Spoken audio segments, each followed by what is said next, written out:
Hi, I'm Izzy, and welcome to a mixed girl in a mixed up world. We had a little technical difficulty, but we still wanted to have this conversation. I'd like to introduce you to my youngest brother, Daryl Barry. Hi, everyone. We are 7 years apart, and we're both mixed, clearly, because we're brother and sister. And I wanted to have this as my first interview to see, what his experiences were and how they differed from my experiences, even though we grew up in the same house. Especially since we were 7 years apart, he dealt with some stuff differently than I did. And we've never really had a big conversation about this. We've talked about like little things here and there, like if we had a bad day and it was because of something happening, but we've never sat down and had a conversation about what it's like to be a mixed child or even a Black person in America. So I'd like to introduce you to my baby brother, Daryl Barry. Hello, everyone. My first podcast ever being on, so it's nice to be here, and it's cool to be the first person my sister invited to participate in something like that. This is really cool, especially with everything that's going on these days. Is so much change in our country, in the world, and the race relations and everything that's going on. So it's really cool to see some different perspectives on life that you don't see otherwise. Yeah, and that's why I wanted to have my first conversation with you because, like I said, we grew up in the same house, but because we were, a good distance apart in age, your experiences were different. And me and Delmore, our other brother, Delmore, we were like a year apart. So we kind of grew up in the school system together, but you were so far behind us, you didn't have us to lean on or hey, this person's bothering me, or hey, I'm having a bad day because of X, Y, or Z. So I figured this would be a good conversation, especially since I'm using my platform as a mixed person and also navigating as a Black person. Mm-hmm. So my first question, what was the first incident that you knew that indicated about racism in your life, that something you were a little different from a lot of the kids that grew up around us? Because so everybody knows, we grew up in a smaller town in New Hampshire, and we were some of the only Black families that were in New Hampshire. So we were different from a lot of the kids that we grew up around. Yeah, definitely.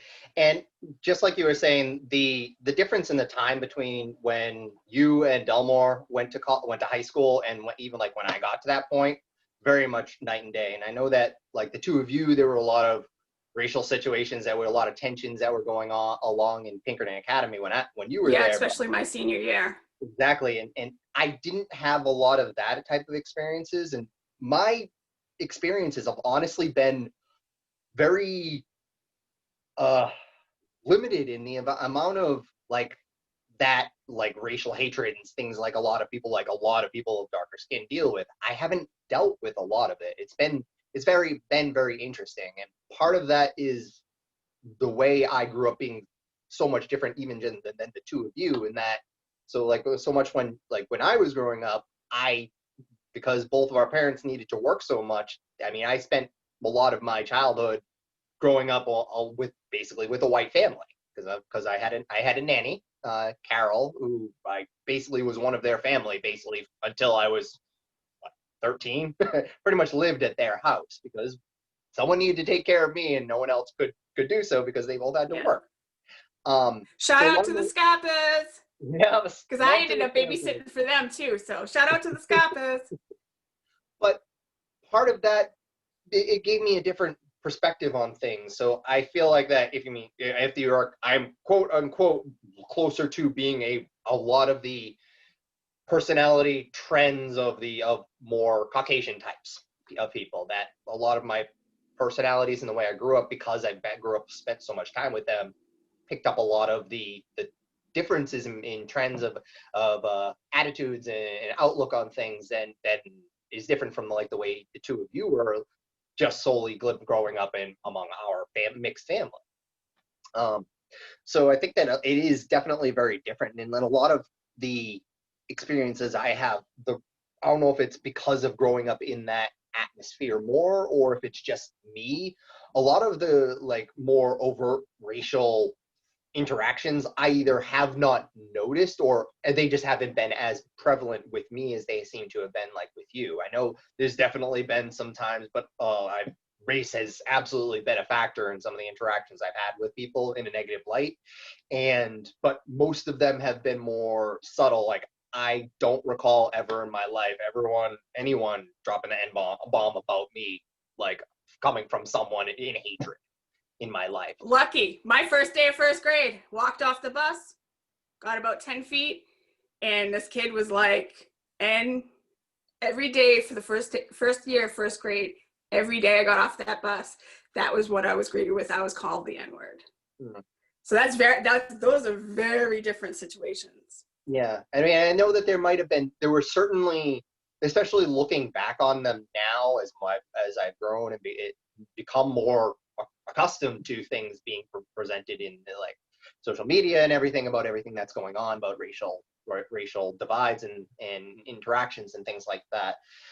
There's some things that have happened in my life as a kid, like at school, that were probably racially motivated, but I just never connected to that. But that part of that might just be me. Just I think some of that might have been your personality too, because you were such that, like, when Daryl was little, we used to go to like my brother's basketball games. My dad coached my brother's basketball team, and Daryl would go through and hug all the women, and they were all like, Daryl, and I mean, so he was just this loving kid that maybe you were not oblivious, but you just didn't see it, and maybe you didn't recognize they're called microaggressions. Yeah, like, there you go. So when somebody would say something like, for instance, if somebody said, oh, Daryl, you're so lucky you're tan all year. Mm-hmm. That's a microaggression. But you were just like, oh, yeah, cool. So things like that. Yeah. And I mean, with my personality, I think I've always subconsciously just expected that the people would bring their best face to things like I do, of always treating anyone equally and not giving into like the racial stereotypes like what so many people are. And it makes me more, honestly, in a way, colorblind in that the way people will say that, like, oh, I don't look at color. But that's, to me, it's just like, in a way that I see beyond the color of people. It's the personality underneath that really is always shine through with me. And I think that's partially why I never noticed those microaggressions, like you said. Oh. Hello? Yep. Sorry, my phone. Computer difficulties for a second there. That was on my end. my phone dipped out for a second. I need to put my charger on. I thought I did that. Sorry. That's okay. Okay, I'm back.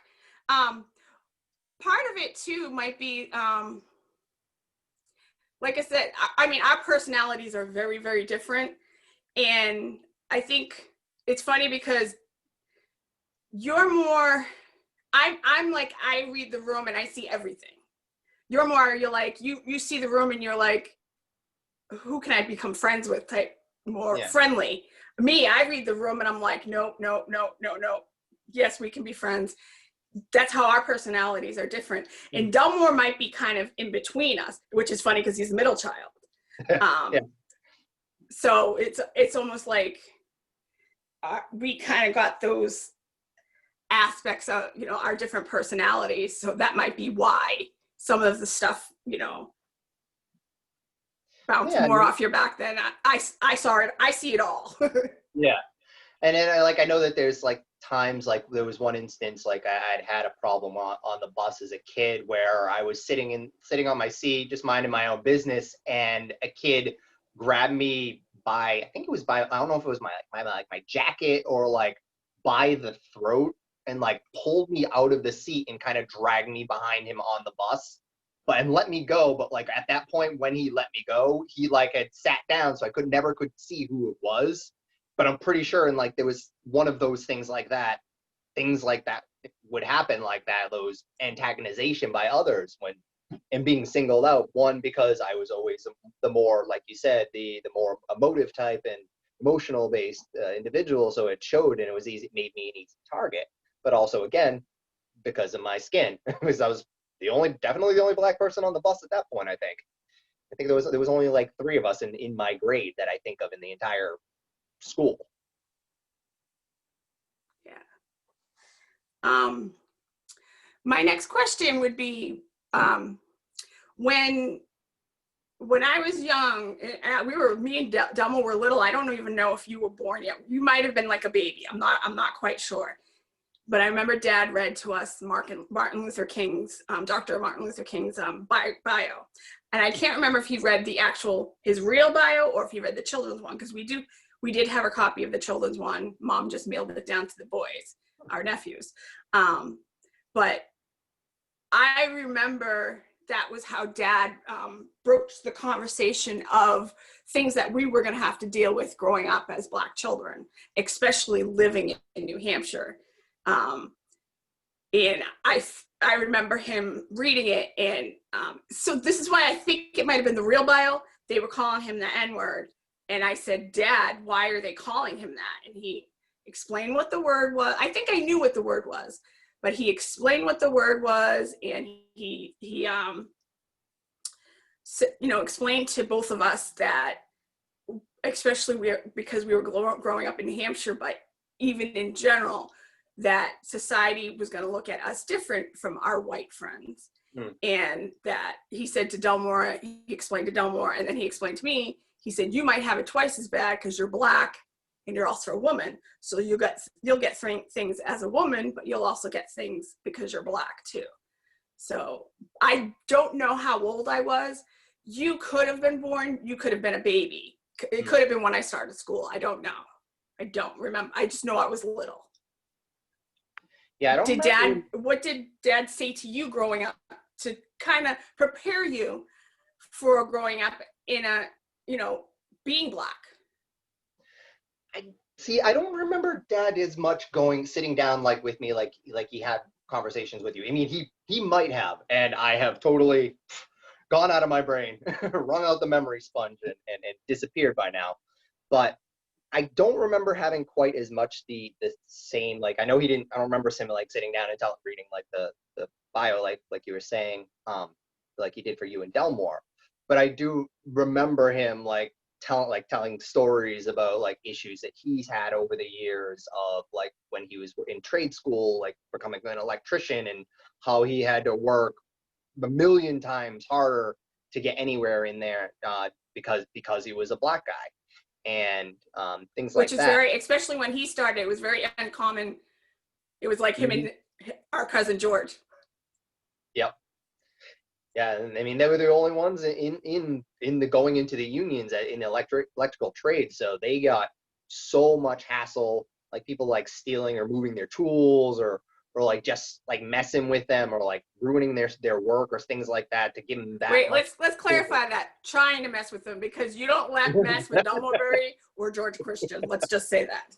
That's right. I mean, and that's actually some shows part of the differences too in personalities too.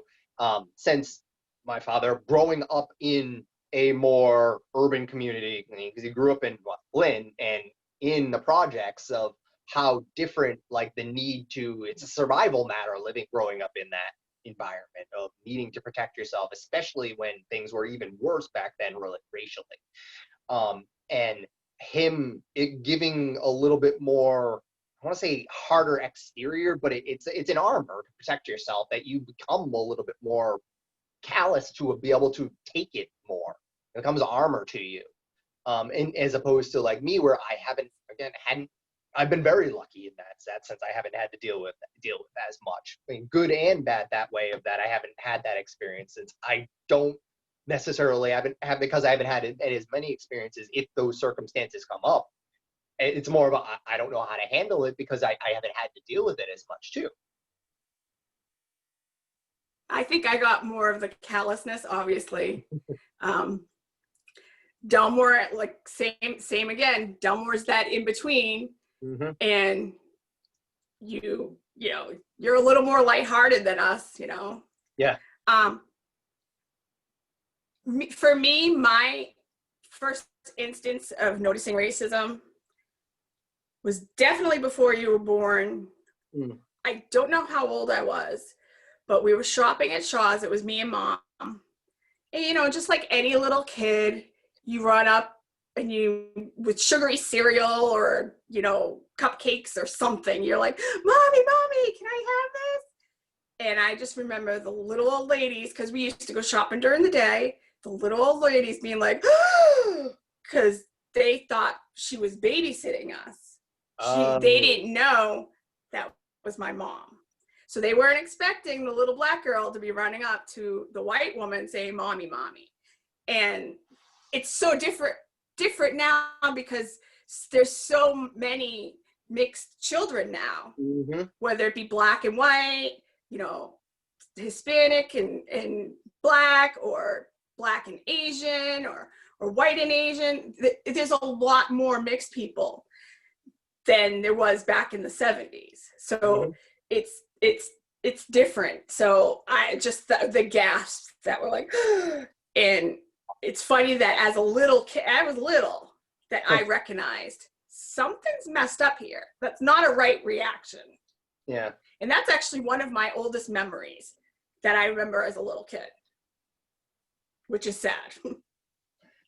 Yeah, and it's funny because I'm sure there's been like instances where I've been into stores and had people like following me around, basically making sure I wasn't going to steal anything, and because again of just my natural tendencies, haven't noticed it. And like it's now as things are coming more, things are changing for us, and hopefully for the better. I mean, maybe I might be more cognizant of it as things are.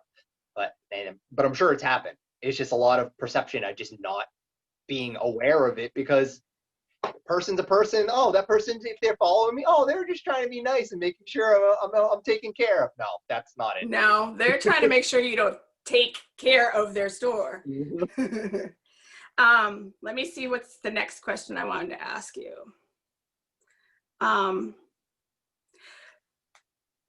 So what do you consider yourself? For me, I clearly know I'm mixed. My mom is white. I live with my white mom, so I clearly know that I'm half white.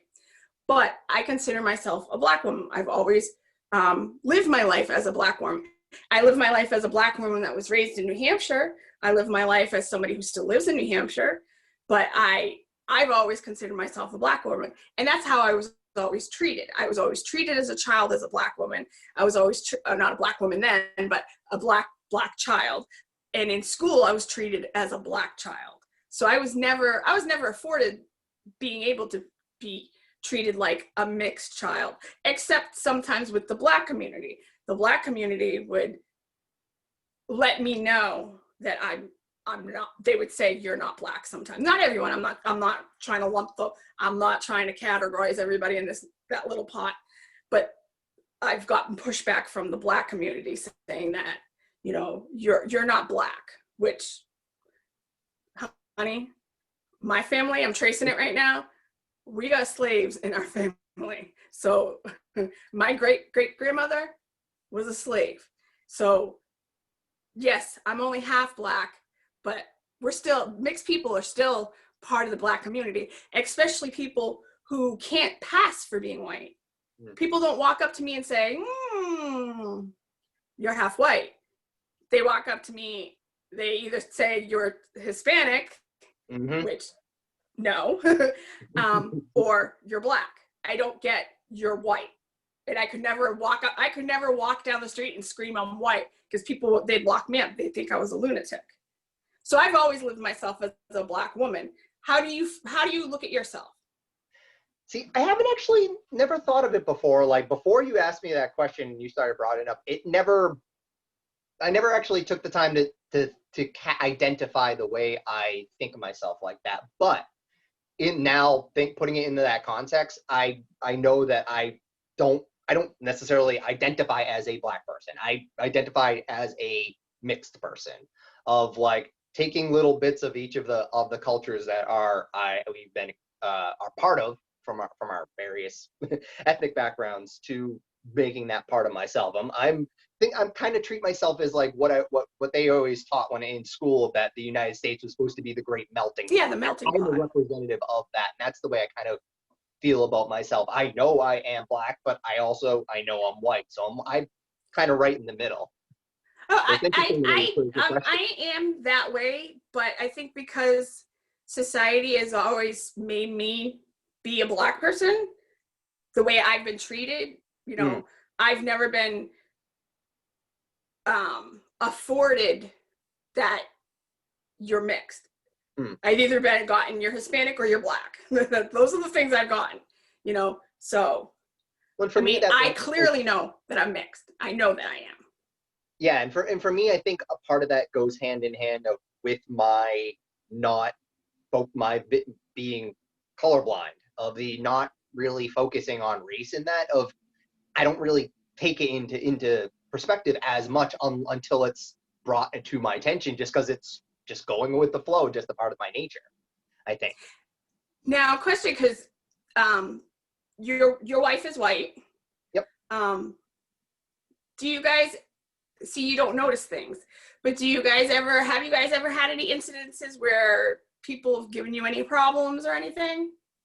I'm not really so much given problems, again, unless it was not realizing that was the what was part of the problem there. But I know that there has definitely been looks that we have gotten living up here, because since I live up in Maine, so there's very, very, very low population of ethnicity besides white up here.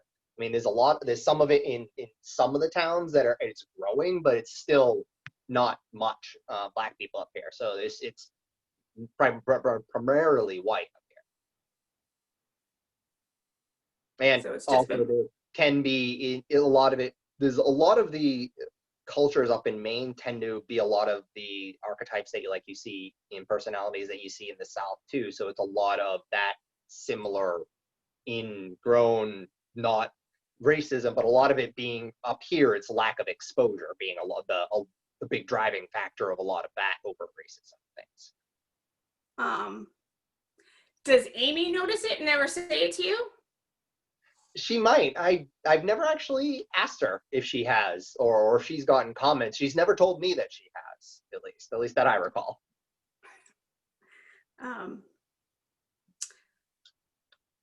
We kind of already did my next question, sort of, but I'm going to ask it anyway. How do you feel the white community has treated you, and how have you feel the black community has treated you? Like I said, I mean, I've had a lot of things happen throughout, especially going to school with being harassed by people, and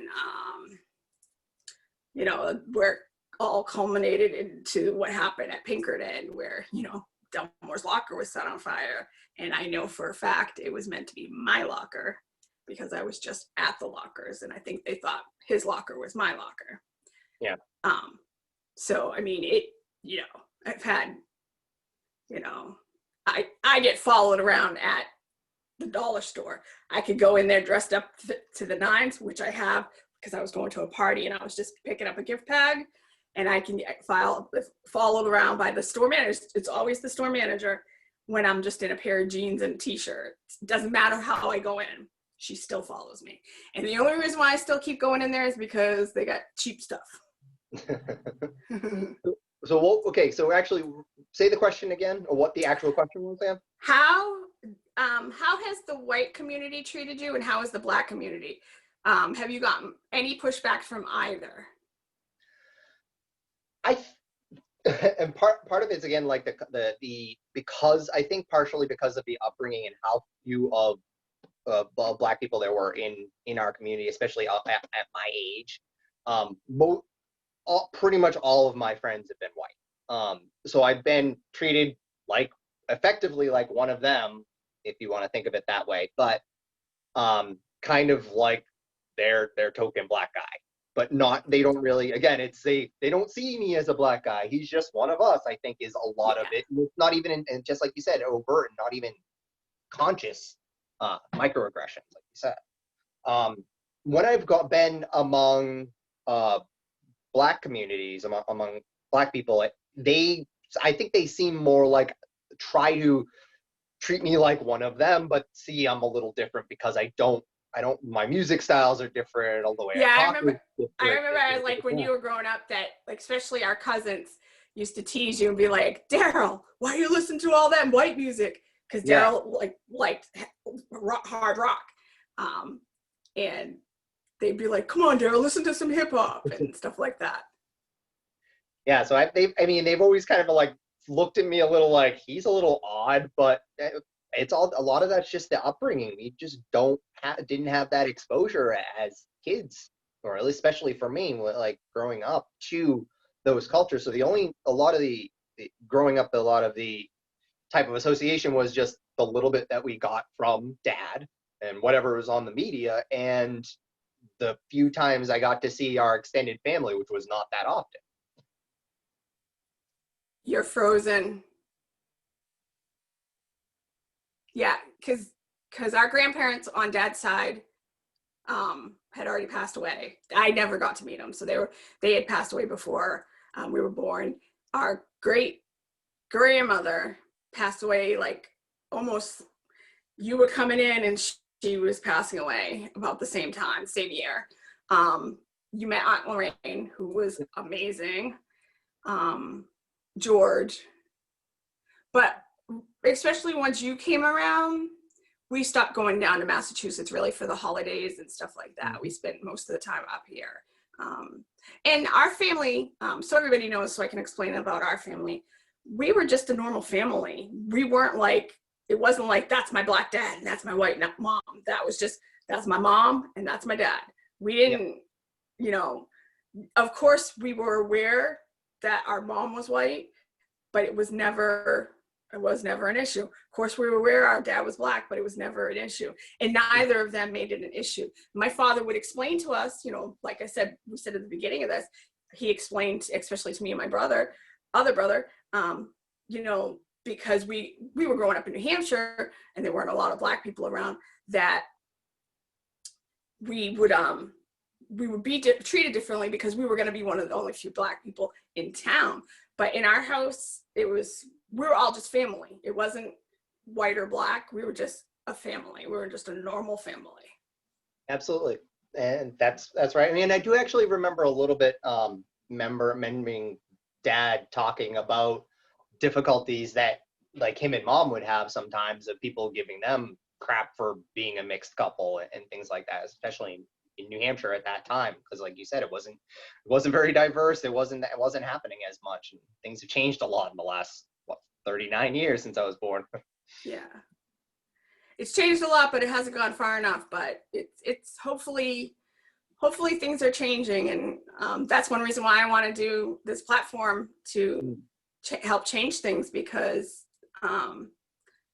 maybe lend a voice to, I don't know, maybe change a mind or two, you know. I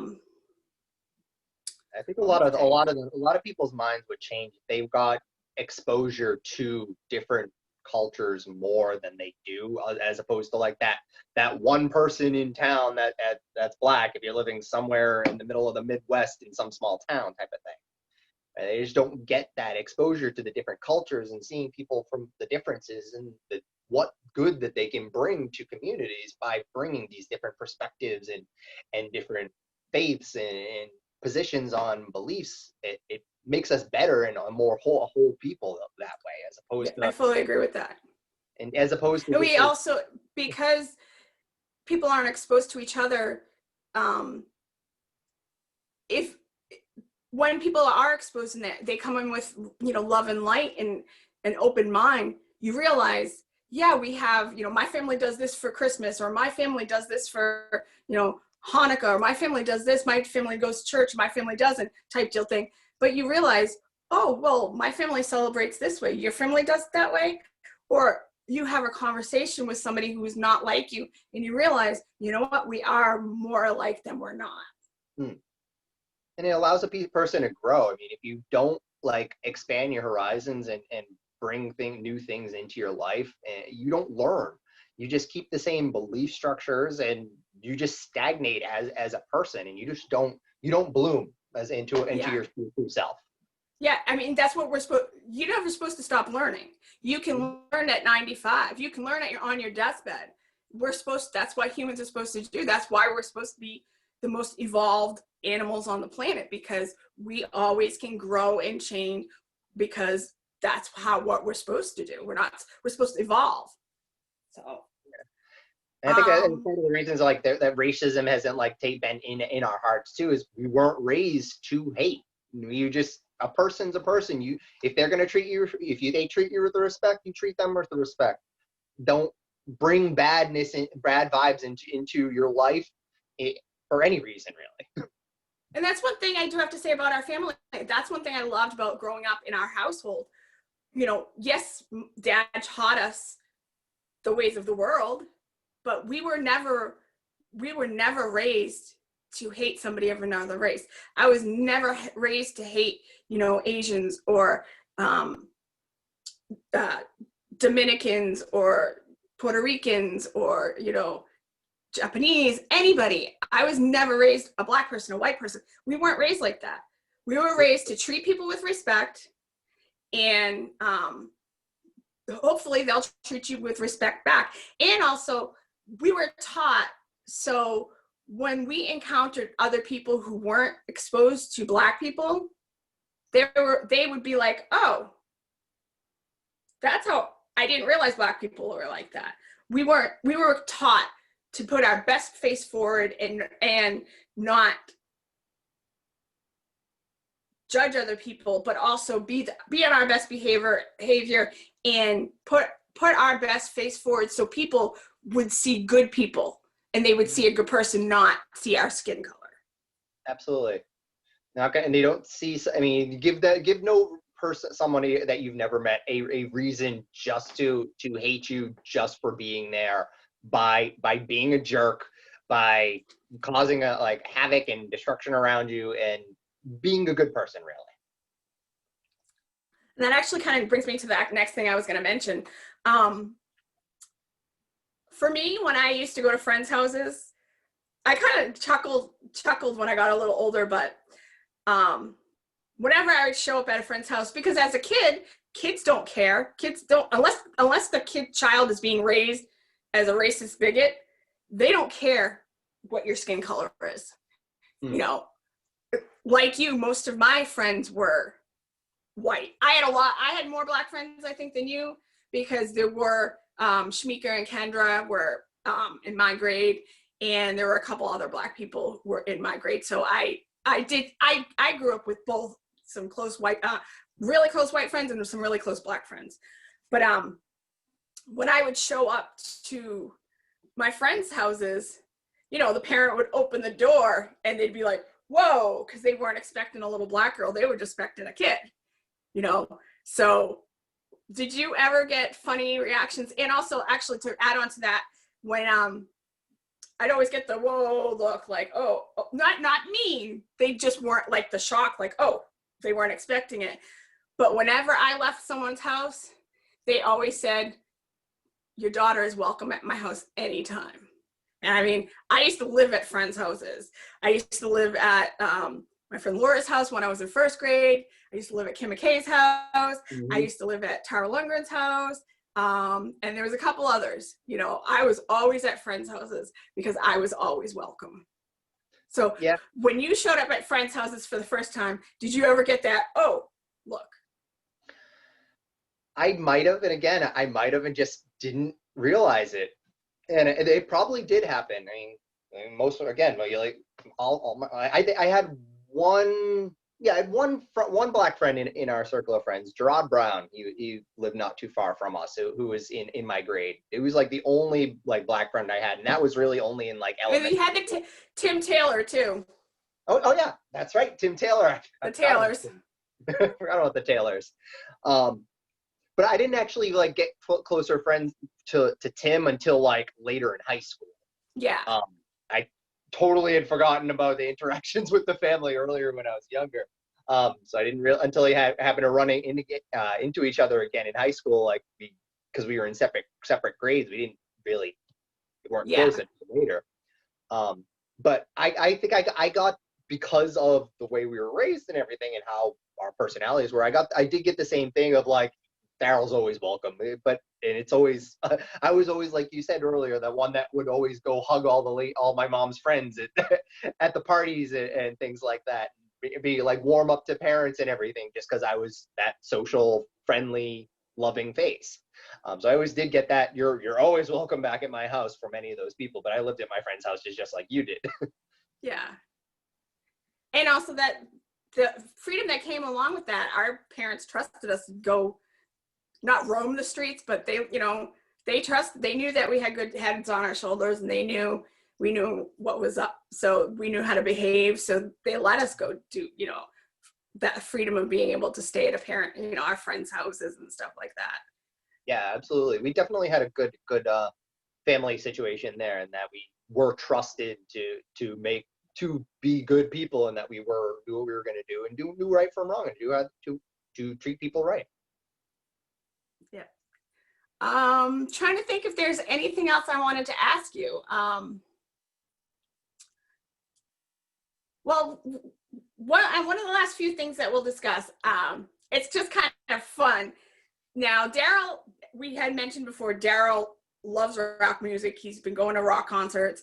I do too. And I, for a while, was like, I can't go, because I was afraid that I would get into a fist fight because of the mosh pits. But then I ended up going to a few shows, and I was like, this is amazing. And it's funny because, like, a lot of times it would afford me and Daryl opportunities, because we'd be recognized if we went to see a band a few times, because we're one of the only Black people there.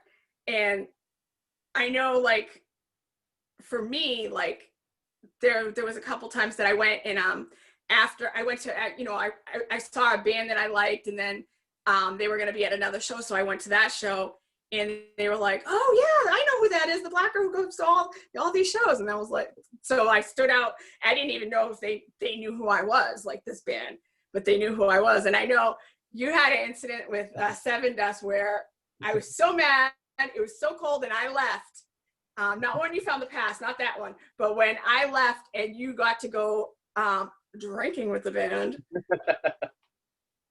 Oh man, that was an amazing night. They had the Seven Dust.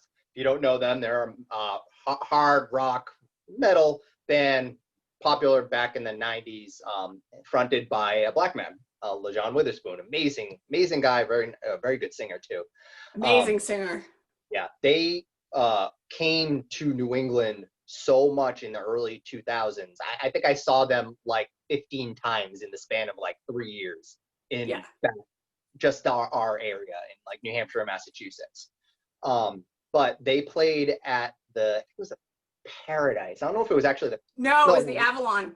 Avalon, yeah. So Avalon in Boston back when that was still around. And afterwards, I would always wait around and see if I could hang out with bands. And I know, remember, Melissa had left early, and I ended up going next door to warm up because it had been freezing that night, and went to Tequila Rain, the bar next door, and ended up doing shots of tequila with LaJohn, just talking to him for a while. It was really cool. It was like one of the neatest moments of like, I am doing shots with one of my favorite band singers. This is amazing. This doesn't happen. But like you were saying, it's part of that is being also the recognition, like that, because there's so few of us that listen to that genre, or at least come out and go to the shows and everything. We do get that recognition. So I'm sure he had seen me before. He had met me before at a show in Manchester too before. But it was an amazing night because, just like you said. And I was so jealous because it was so cold, and like it was literally right after I left. I wasn't gone that long. Yeah, it was so cold that night, and I had been covered in sweat so much from the show. I had to buy a shirt from the band because otherwise I would have frozen when I went outside. And my t-shirt that I was wearing that I had taken off froze from the sweat. It was frozen. Oh, disgusting. So yeah, I mean, it's kind of cool being, like I said, there's not a lot of, there's more Black people that like hard rock music than people realize. But when you go to a show, it's kind of like where we grew up when we went to school. We were one of the few. So you kind of stick out like a sore thumb, which in that sense, it's kind of good because your favorite bands like see you and they start to really recognize you at shows. Mm-hmm. I remember going to a lot of 30 Seconds to Mars shows with you, and I know that they recognize us partially because of that too. Sure, we stood out there. Yep. In closing, what do you think of what happened with George Floyd? It makes me angry, really, and so things like this should not happen. It's one, even not even just like black and white there. What the police did to him is wrong for anyone. You shouldn't be nailing on the back of anyone's neck.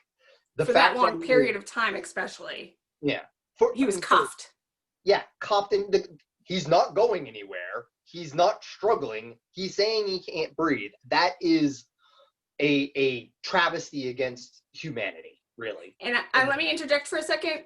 I'm an asthmatic. Daryl's an asthmatic, and as an asthmatic, I can sit here and tell you, you can't. Part of that situation when he was dying, and he kept saying, "I can't breathe." I know what it's like not to be able to breathe because I was in the hospital once in the ER screaming for a treatment, saying, "I can't breathe, I can't breathe." And the nurse said, "If you're talking, you can breathe," which, yes, I'm breathing slightly, but it doesn't take that much air to talk. Mm-hmm. When you can't draw in a big breath to fill your lungs with air, it's so stressful. And I cannot imagine his last thoughts. It's just, I haven't been able to watch the whole video. I can't watch his life end because it never should have happened. And what's going on in this country needs to stop. And also I want to add what Black people and the white people who are fighting now who have opened their eyes and who are standing with us and being our allies, who are standing up for injustice. What we're fighting for will help every community, because you don't want them kneeling on your son or daughter's neck or brother or sister's neck if you're a white person, or if you're an Asian person or a Hispanic person or Samoan or any other creed. The things that we're fighting for in the Black community will help everybody. A duty to report, that will help everybody. A duty to intervene, that will help everybody, not just Black people, not just people who look like me and Daryl. It'll help everybody. And it'll make, especially the duty to intervene and duty to report, that makes the police more accountable. And that also makes good policemen it helps to weed out the bad cops. And that's what we need. We need to get rid of the bad cops. So, absolutely. I mean, I've had some negative experiences with the cops. Very, very few, because again, I've been very lucky, even when I probably shouldn't have been lucky and may have been a little bit maltier than I should have been. But we're fighting for a basic human level of decency. We're not trying to say Black Lives Matters doesn't mean we matter more. We just want to level the playing field. Yes. And it's, like you said, it's to the good of everyone. The accountability is key of making sure that they are not abusing their power and stopping people that aren't doing anything wrong for the color of their skin and where they're walking. And how they're dressed, if they don't just like what they're looking, where they're looking like just a little bit off being arrested, that shouldn't happen to anyone. Exactly. And nobody should die laying on the street or being shot in the back. Nobody should die like that. Nobody should die with a cop kneeling on somebody's neck for almost 9 minutes staring into a camera, not giving a damn that his face and his eyes are looking straight into the camera. Nobody should die like that. I am so heartbroken about what happened to him, but I hope that we continue to move forward in changing things. Don't let his death be in vain. I won't let his death be in vain. I know there's plenty out there who won't let his death be in vain. And I hope that maybe by us sharing our story and the stories that I intend to share and continue to promote will help people open their eyes a little. We can't let his death be in vain. We can't let this continue to happen. So. Couldn't have said it any better myself. Good. Is there anything else you want to add, say, speak your piece? Just be good to each other, people. I mean, really, we are one community. Bring love to the world. This world has enough hate, and we don't need more. Considerate coexistence is one of the things I've always lived by in the homes I've had. Don't do things that are just because they're going to piss someone else off, just to be a jerk. Do the things to other people that you want to be done to yourself. Consider it. Yeah, you don't have to like everybody, but you got to respect everybody. You don't have to, care about them and like them, but everybody should be respectful to each other. Like you said, we're all a part of this community, and it could be a better country.